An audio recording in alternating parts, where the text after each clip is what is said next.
This is the news. You call that radio? You're listening to You Call That Radio. This is the news. And I thought we were finished talking about Kneecap for the day, but there's been some breaking news. Scottish First Minister John Swinney calls for Kneecap to be axed from TRNSMT, which, if you don't know, is Scotland's largest music festival, run by DF Concerts, who are owned by Live Nation. And in a weird twist of irony, they're due to play the day before July the 12th, which is the day that Glasgow has a massive orange walk-on. More on that later for our international listeners. But Kneecap have responded, probably not directly to John Swinney, because I doubt they know who he is, and they probably have bigger fish to fry, as they're currently being attacked by media all across the planet, leading them to being dropped by their US booking agency. Now, I'll put the full statement on the screen for people that are listening to this on YouTube. But basically, they're just saying it's an absurd smear campaign that values words more than the lives of Palestinians. They also apologise for causing upset to the families of Joe Cox and David Amis, saying that it wasn't their intention. Basically, it's something they said at a concert in November 2023 that has been taken out of context. And yeah, they're being investigated by the anti-terrorism police, and it seems like journalists are going through thousands of hours of live footage trying to find something that will stick, that will get them cancelled. But obviously, the more the media try to cancel Kneecap, the stronger they seem to get. And I don't think we've ever even mentioned John Swinney on the show before. Now, although we are primarily a music podcast, art and politics are estranged, hateful cousins in this current dystopia. So, art and politics always collides. Good music, it should be political. The best music's political, in my opinion. So they cross over all the time. And as a Scottish music political podcast, it's just mad that we've never actually spoke about John Swinney on the show before. And the reason is he's never really said anything of note. So I've never really had an opinion on him. Whether you liked or disliked Nicola Sturgeon or Alex Salmond, or maybe you hated both of them, their influence was obvious and undeniable. I don't even know what John Swinney's voice sounds like. Does he have a deep voice, or does he have a high voice? What kind of accent does he have? Is he Glasgow? Is he Chuktar? Or is he what kind of accent has he got? What does he stand for? I don't know any of these things. So yesterday he finally said something that confirmed exactly where he stands.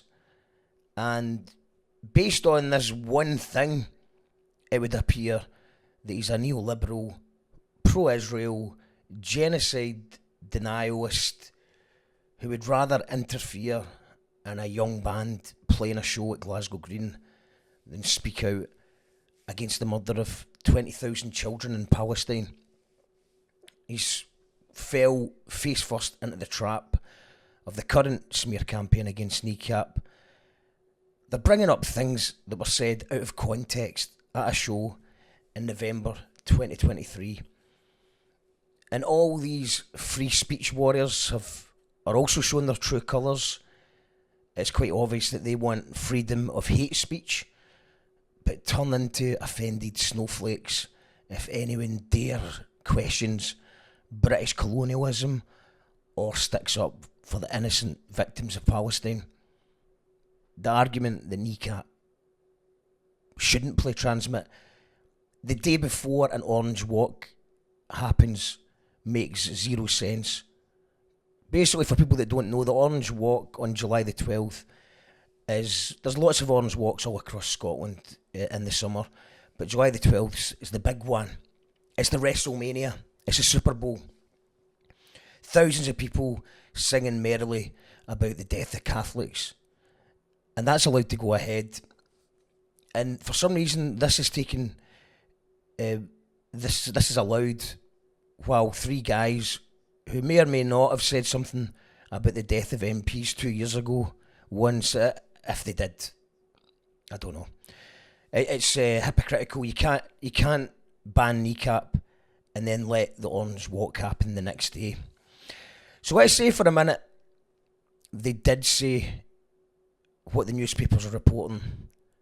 At the end of the day, in my opinion, they're artists. They have artistic license to say what they like. We don't ban Bob Marley from the radio for shooting a sheriff. You know, he shot a sheriff, but he did not shoot the deputy. We don't, because it's a piece of art. Johnny Cash shoots people every day on Radio 2, on every jukebox up and down the country.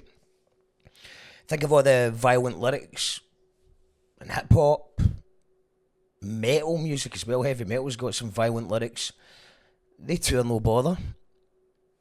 Also, a thing that never seems to get brought up is inappropriate sexualised lyrics from pop stars aimed at a younger audience, which I find distasteful. But I wouldn't ban it. And it's like when the news reports on a comedian saying something controversial without giving full context of the bit before and the bit after. Context is key. Context, intent, delivery are all crucial to this conversation. And it just seems that we're living in a world where we're punishing the artist for calling out death, destruction and poverty that's caused by politicians. And the politicians just get wage rises, brown envelopes, promotions. If they retire, they get speaking tours from corporations. So they don't get punished at all. They actually get rewarded for causing death, destruction and poverty. And the more the people like John Swinney, I mean, imagine John Swinney, a guy who, I mean, he must have some redeeming qualities as a human. I don't know anything about him. I don't know anything about his politics, but he's obviously not doing a very good job as a politician. The fact that I live in the country and I try and stay up to date with what's going on, and I don't know anything about this guy. So he's obviously not a very good politician. What makes him think that he's now a festival curator? How dare he? This is why I've never bothered with John Swinney, because he's never came into my world. But when you come into the music scene, when you come into the festival world and start saying who can and who can't play a music festival, that offends me. I'm offended. You're offended, I'm offended. We're all offended now. Imagine John Swinney, they just replaced Transmit with Swinney Fest. Imagine who John Swinney would book with a rule of no politics, please. Let's not have a music festival. No politics, please. And that's his problem. He doesn't have any politics. And he's a politician. He's supposed to... It's... The more people like John Swinney say we need to cancel Kneecap, the more the publics are going to support them. They've jumped up from 100,000 monthly listeners to over 1 million since they called out the Israeli state at Coachella. And you've got the Metro censoring not just the word, not just the F word you're thinking of, but the word free for Free Palestine. They censored free and Free Palestine. John Swinney, of all people, should not be in charge of music festivals. He's got no authority to do that. He should, first time I've heard him speak, the second time I hear him speak, it should be to retract or resign. He's supposed to be there to lead Scotland into independence. That supposedly. But I don't think anyone, including himself, believes that anymore. He should be inviting Kneecap to speak at the Scottish Parliament, or at least have a private meeting with them and ask them how they have so successfully captured the public's imagination with their movie and their music, which is helping the whole world see why a united Ireland is a valid concept. they've also caused an 80% uptick in people learning Irish Gaelic. If the SNP is serious about independence, then they should be examining the Kneecap effect and how to jumpstart Scottish Gaelic and underline the importance of not letting our affairs be governed by London. The SNP and the Scottish politicians that are pro-independence could learn a lot from Kneecap. And that's all a side issue for now, because independence seems a long way away just now. The main thing is John Swinney spoke when he didn't have to. Nobody gives a shit what John Swinney thinks. He could have just remained in the shadows rather than side with a smear campaign that's generated by Zionism and the war machine. He's shown, at the very minimum, he's out of touch with the creative arts, and it's probably a good indication of why the Scottish arts and the Scottish live scene is struggling so much, because he is out of touch. He has no authority over whether Kneecap play or not, but he can put pressure on the council to revoke the licence for TRNSMT Festival to go ahead. Now that would make for an interesting battle over the coming weeks, because Live Nation care purely about the bottom line. They're not interested in Kneecap's politics. They're there to make money. Glasgow City Council also needs the money that TRNSMT brings in. So it's interesting. Let's see who flinches first. But I bet ticket sales went through the roof in the last 24 hours. Because John Swinney spoke for the first time. And like I said, next time he speaks should be apology, resignation, or just shut up.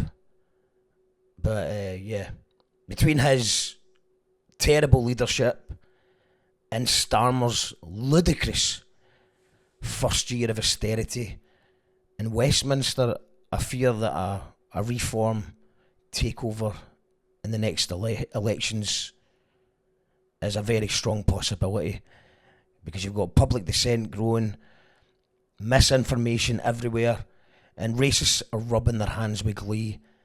And as I said earlier on, there's plenty of evidence that Reform are using the anonymous participant function on Facebook community groups to make up stories that involve immigrants.